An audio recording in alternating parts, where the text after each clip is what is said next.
It's been a while since we've seen a Dye Pro team on the podium. As a matter of fact, Dye's current sponsored pro teams in recent years have inhabited the middle of the table. Obviously, that's something they wanted to change, as would anyone with a sense of direction. I'm not sure if this has much to do with anything paintball, but I don't think it's a coincidence either that since 2015, Dye's CNC branch has had very high profile involvement in the aerospace, military, defense, medical, electronic, automotive, and technology-driven industries. And for the past 2 or 3 years now, we've been looking at Dye go really hard in paintball. They made their Pro Level M2 at the time their very best marker when it came out. The Ironmen have been very aggressively rebuilding with so many high-profile signings that it's not even funny. Some new staff in the research and development field, new loaders, masks, guns, etc. My guess, and keep in mind this is only a guess, is that their growth in Dye CNC has allowed them to make some serious strides and continue making strides in both the product line and the pro side of paintball. And now the time has come for the million-dollar question. Let's play.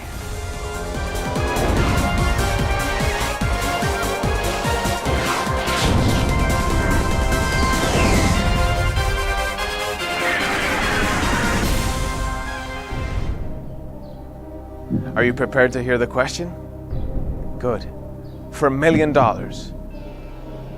what project will Dye Precision commit to next? A mid-range marker to replace the reflex rail. B, a pro-level marker to replace the M2. C, a divisional workhorse in the upper mid-range marker market. Or D, a new dam.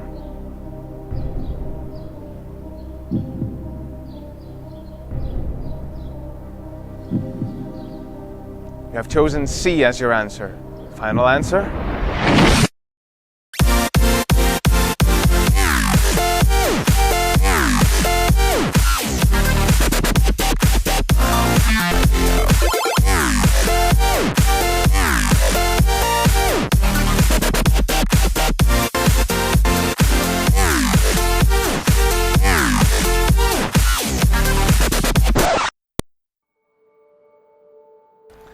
Obviously, you cheeky sons of your parents already know what the answer is. That would be C, a divisional workhorse, at least on paper.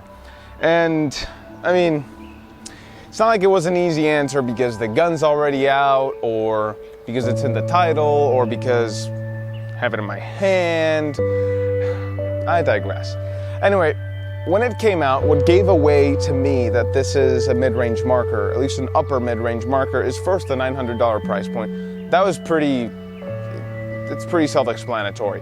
But the other part is that they marketed the gun with a tagline, championship level performance. And what you're saying is that this isn't a championship price product or a championship level product. You're saying that its performance is of that level. And you know, that describes the DSR's overall package pretty well. But what stood out to me is that many players from Dye's pro teams competed with them at World Cup. I think all of the Ironmen except Scott Kemp picked the DSR over the M2. This was most definitely not a marketing ploy. Really, the DSR to me is a much better performer than the M2 and overall better marker. Blasphemy! Wait! I said better marker, not necessarily a better product. There's more to it than that.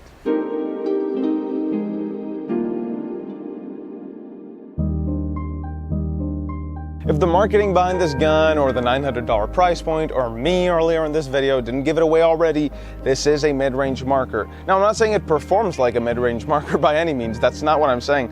But I'm saying when you look at a manufacturer that creates multiple markers in a single generation, different price categories, you can compare them very easily. When you compare this to an M2 and now the M3S, even though no one has one yet, you can definitely see, okay, yeah, I can see where they cut some costs with a DSR to make it a cheaper gun.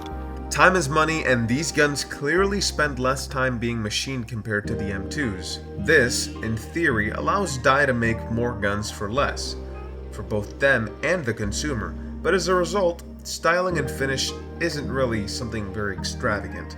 The quick release is prone to idiot marks, and while I find it acceptable, not all players will be okay with handling the pronounced sharp edges around the trigger guard and core barrel.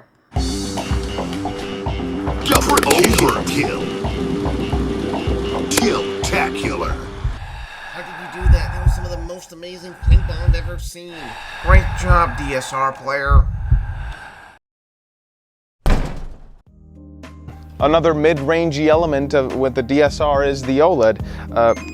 Now, there's nothing wrong with the OLED. It does everything it has to, but you compare it to the M2, you can definitely see that this has a lot more in common with its competitors than with its M2 or M3 counterpart. Still, it does everything you need, and has a couple of breakout and snap shooting training minigames that are always welcome, because a player's skill is his or her best asset, and incentivizing that is just great. Let's get to the user peripherals. The trigger feels okay, but I don't like that it's a blade. You know, nothing wrong with the tension and feel, it's just a blade, so yeah, there's that. The ASA is the Die Airport ASA that we all know. I'm not gonna say no one loved, because not everyone loves these. I've really never had a problem with them, they work just fine, and they purge this time around. Now, the feed necks we're throwing away. It doesn't hold anything that isn't a rotor, first of all, and second, mine broke! It just snapped off, so yeah, getting rid of that soon. So I've gotta hold my loader like this for now, but I guess that's okay. But despite these things, the DSR is beautiful on the inside, and when it shoots, this is where it really brings it. Take those pills. Take those pills. Hey, here you go. Itching, sweating, take those pills. Thirsty, drowsy, take those pills. Worms, take those pills. I think you should take it. Itching, sweating, take those pills. Thirsty, drowsy, take those pills. Worms, take those pills. I think you should take it. Itching, sweating, take those pills. Thirsty, drowsy, take those pills. Worms, take those pills. Itchy all day. Here you go. Let's go. Take those pills. The full 30 days. Here you go. Hey, take those pills. Allergy pills. I think you should take it. Take those pills. The full 30 days. Here you go. Hey, take those pills. Allergy pills.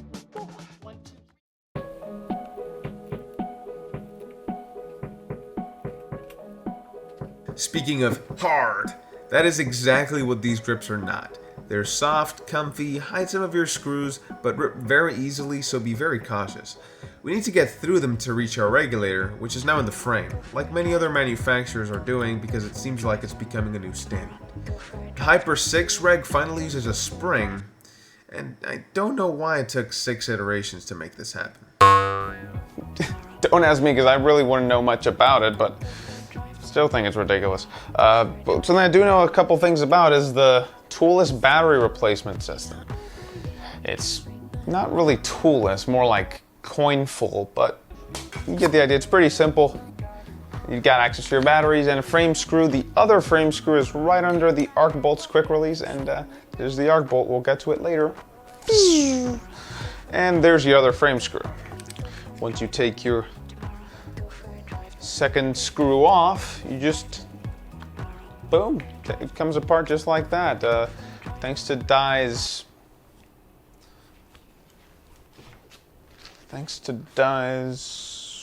free wire connector. Yeah, that's what it is. Thanks to Die's free wire connector. And really, the DSR's disassembly is super easy. It's one of the easier guns to take apart in the market. Everything's easy and fast, except the eyes. Oh my. The eyes are such a pain, I'm not even gonna do it. Just trust me. Sure, you've got the eye pipe. The eye pipe works. The eye pipe does its job. But sometimes I want to get to my eyes. And you make it difficult. You make it just you make it difficult for me. And you know, actually getting to the eyes is easy. It's just putting them back that's a bit of a pain. And you know, I wish that was better. But on the bright side, solenoid is serviceable, which is awesome. Non-serviceable solenoids are a pain and should be a thing of the past. Where did I put the arc bolt? There. The moment you've all been waiting for, the arc bolt, a real contender for the best spool valve drivetrain, currently held by the Gamma Corp. And if you look closely, there's a lot of nods and tips of the hat to other designs in it. The quick release is similar to the Regency Chrome. The bolt itself and bolt guide are much like the FEP Quest. The valve reacts shut after each shot like an IV core, and the bolt operates on the same principle as Dye's own NT and also the Planet Eclipse GTEX. I was in touch with the designer of the arc bolt, John at Dye, aka Irony USA, and directly asked him about all the hows and whys of all the design choices behind the DSR's arc bolt. His answers I liked a lot. He was actually pretty open about where he drew inspiration from, but what he really wanted to emphasize on was the Dye NT, and sort of the DSR being a foolproofing version of the Dye NT. Now, if you've owned an NT, you know these things shoot so nicely and the shot feels just so great and responsive, but they're not foolproof at all. They're not as reliable as you can see. This gun has a different engine because this boost bolt is dead and out of service permanently. And let's be honest, as nice as these things perform, when they do perform, there's a reason they only made 2 versions of it. The thing with the NT was that it tried to be ahead of its time and didn't get the forward air spring operated return, or phase or operating principle entirely right. Basically, they work by switching the bias of the valve pressure on the bolt to make it sail forward and back. No air sears and no 5-hole solenoids to shuttle the bolt. They just require very delicate pressure balancing and need to be machined to extremely tight tolerance to work right consistently. The weakness in the NT had to do with the plunger or the switch or the actuator, whatever you'd like to call it. And it had nothing to do with function. This thing actually functions as it should 90% of the time, except when the bumpers wear out, but that's a different matter. What you've got here is 2 things, and one isn't a problem either. First, it likes to be lubricated. You need to maintain this frequently, about every 4,000 shots. You need to clean off the old lube, put in some new lube. But the problem is access. You've got 1, 2, 3, 4 threads all going in the same direction into each other, and they build up. I can't undo this can for the life of me. I can't get into the plunger for the life of me. And what that's gonna do, it's gonna have grime build up in here, and it's not gonna function properly, and me trying to open this up, I'm gonna end up breaking this piece right here, which is exactly what happened with the other NT. This will give out before the threads will undo. That is a major problem. So for the DSR, what they basically did is take the NT's plunger assembly and make it work in the solenoid. Now, that's definitely better said than done, but what really matters is that in the DSR, it works very well and very reliably. And it's all packed into a very easy to work with drivetrain, and the arc bolt is really, really cool. I think I'll get into the history of the forward air spring operated return operating principle in another video, because it's definitely worth looking into. Now, enough mouth. Time for some trigger. And as a certified paintball marker field connoisseur, I guess I am qualified to fire the DSR and give you a shot quality analysis for the millions at home watching. Safety glasses on.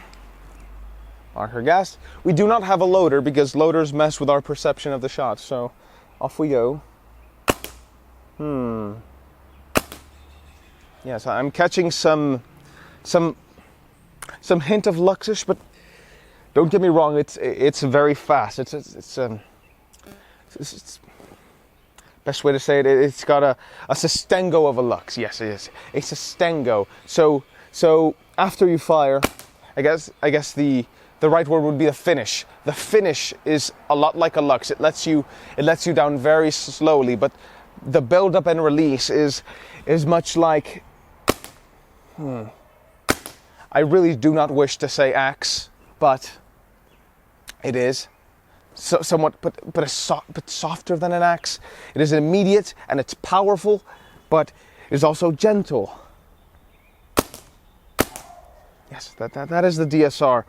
An immediate, powerful, gentle firing sequence.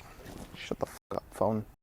With all due respect to everyone online who has been making comparisons with the DSR and the NT and Dye Matrix guns in terms of shot, feel, and in function, I can see where they're coming from, but really, I like to view the DSR as its own thing. It has, aside from the die features like the eye pipe and such, it doesn't really have that much in common with other die guns. It really is sort of its own thing, and it's a very impressive own thing.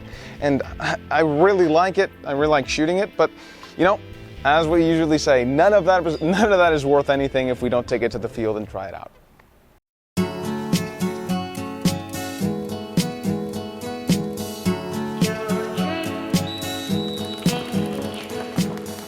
The DSR spent a few months in my gun rotation, and a lot of that time was spent at the back of the field just dumping paint across pod after pod as a back player. And while I wouldn't describe the DSR as a laning gun per se, it does a pretty good job at it. As you can see, it's pretty stable and it's really easy to just put paint across the field.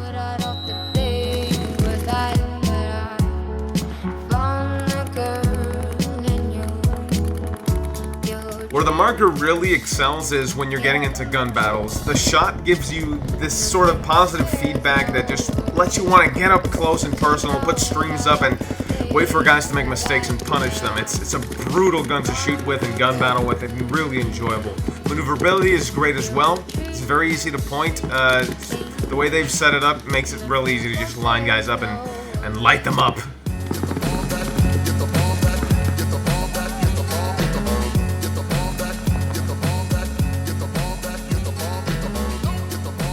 I will say that running and shooting wasn't my favorite thing with it, but that's mostly an ergonomic issue. You know, ergonomically, it's going to feel like your usual die gun. They've gone through the required efforts to make it as such. The rubber is that really soft, two-texture rubber that die has been known for. It's really comfy, but also breaks quite easily, so keep that in mind. And it's got the ultralight frame. Now, I've got a strange relationship with the ultralight frame. You know, my right hand absolutely hates it, but my left hand absolutely loves it. So, I don't know.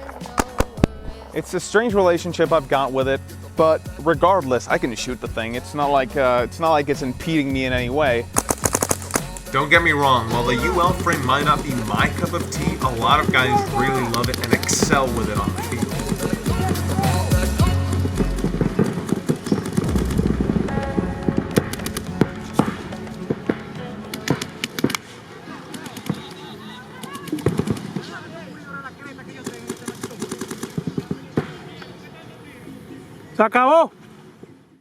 And you know, I think the DSR is a pretty special gun. I don't generally pick up a die gun and say, man, this is awesome. Usually think, oh man, this is fancy, or man, this is pretty. But the DSR truly is awesome, man. All this reviewing is making me a little bit hungry. Bon fou! Come over here, I'm gonna need your help. Oui, mon ami?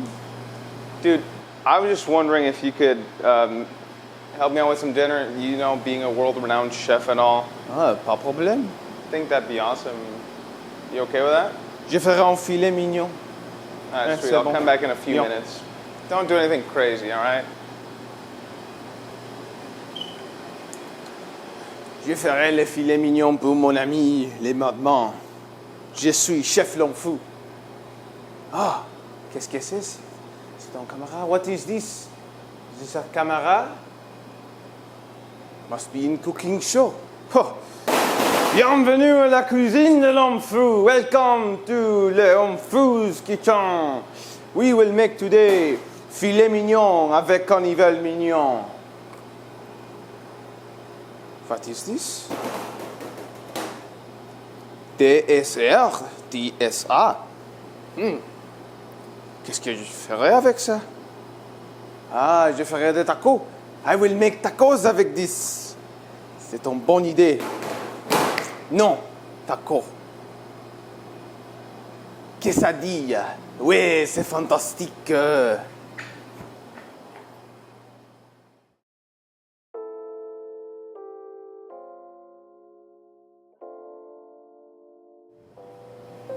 Bien. Salut, je suis Longfou. Hello, I am Longfou. And today we will make quesadillas for les Mademans. who is taking a rest from being awesome. We will need our tortilla, sauce, just sauce, and sour sauce. Madman left us a blender to blend the food so that we can get it done. First thing you want to do is wash your hands and start applying the sauce to the tortilla. Next, you want to take your blender and put some more sauce in there so that it blends with the thing inside. And make sure the sauce go everywhere. Bon. And more sauce.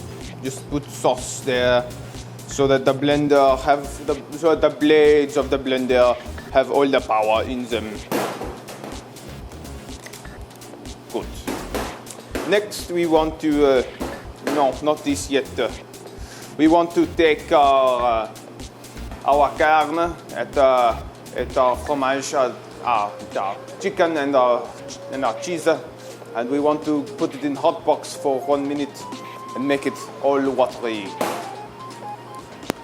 Now that we have our chicken and our cheese all melted for the quesadilla, we want to put it in the blender like this. It could help to use your fingers, since occasionally all the ingredients don't go in very good. The blender is getting hot. It means our chicken and our cheese are in there very good. So what the blender does is it insulates the fromage so that it does not get cold while you prepare the rest of the quesadilla.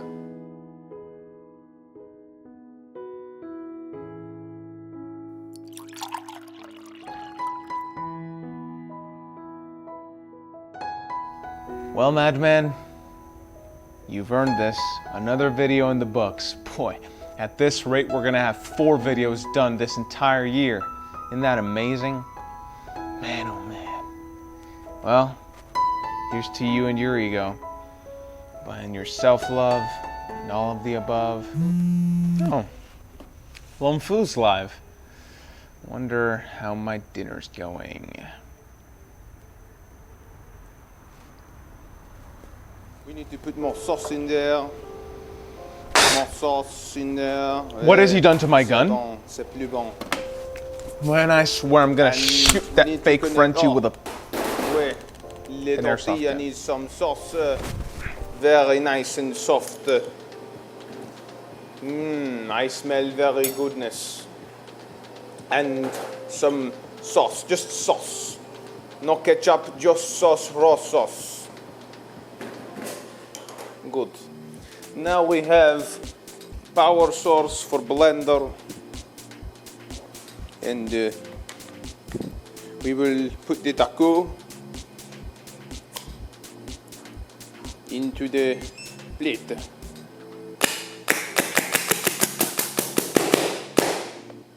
Very good. Almost ready.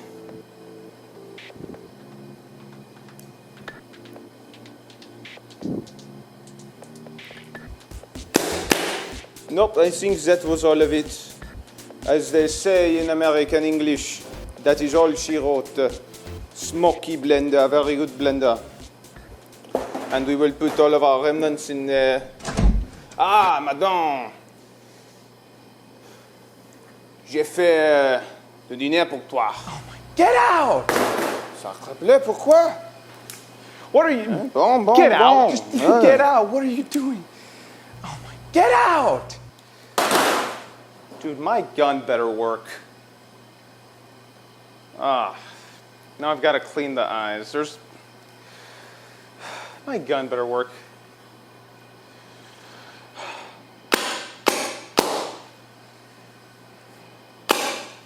Oh, at least it's doing fine in that regard. Jeez. Man. You think this isn't some junk gun and it worked? What the hell is it? I'm not gonna eat that. Ah, no, it's all my fingers.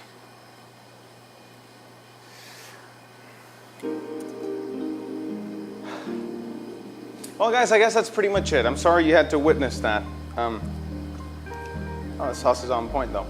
But seriously, on a bit of a more serious note, I want to wrap up with some more up-to-date thoughts. That kitchen segment was filmed a couple of weeks ago. M3S wasn't entirely announced, so I've learned a lot since, and I wanted a more up-to-date conclusion. But when I said that I think the DSR so far is Dai's best gun, I really, really meant it. I don't think I can say this in another way. I really like the DSR. It is out of this world. It is a phenomenal marker. Jeez, I compared the Arc Bolt to the Gamma Core, and if you guys know me, you know I absolutely love the Gamma Core. And I really want to commend Dai as well. They stepped away from their comfort zone again. They took that risk again. Keep in mind, this is the fuse bolt, the same one from the Evil Minion, and they've really stuck to that, because with the SLG they tried something that wasn't well, let's be honest, the SLG wasn't supposed to get to the fuses level. But the thing is, the SLG wasn't a fuse and it was short-lived. The NT wasn't a fuse and it was short-lived. So again, they're trying something that isn't the fuse with the Arc Bolt, and they've really hit it out of the park. It is a phenomenal drivetrain, and I really have to commend them taking the risk. And the thing with the fuse bolt is that it really is outdated, I suppose I can say. They've made it relevant still, but it's got what Lurker called an inelegant shutoff right here. He didn't refer to the fuse specifically, but he referred to inlet shutoffs as inelegant. I guess what I'm trying to say is that I'll be honest, I've been dismissive of fuse bolt. I've shot it, I know what it feels like, and it doesn't tickle my fancy to try it, because I know what I'm getting, and that's why I didn't really go bananas over the M2 when it came out. I was like, oh, it's just another fuse bolt gun. But now that they've gone somewhere else with the M3S, they've got my attention once more. So 2 new drivetrains in such a short time period. Great job, Dai. Keep it up and just keep doing what you're doing, because right now you're doing it right, and I want to commend you for that. Yeah, I guess that's pretty much it. I think there's a subscribe button there, more videos here, somewhere around here. If you want to follow me, this is what I look like from behind, and I'll see you when I see you.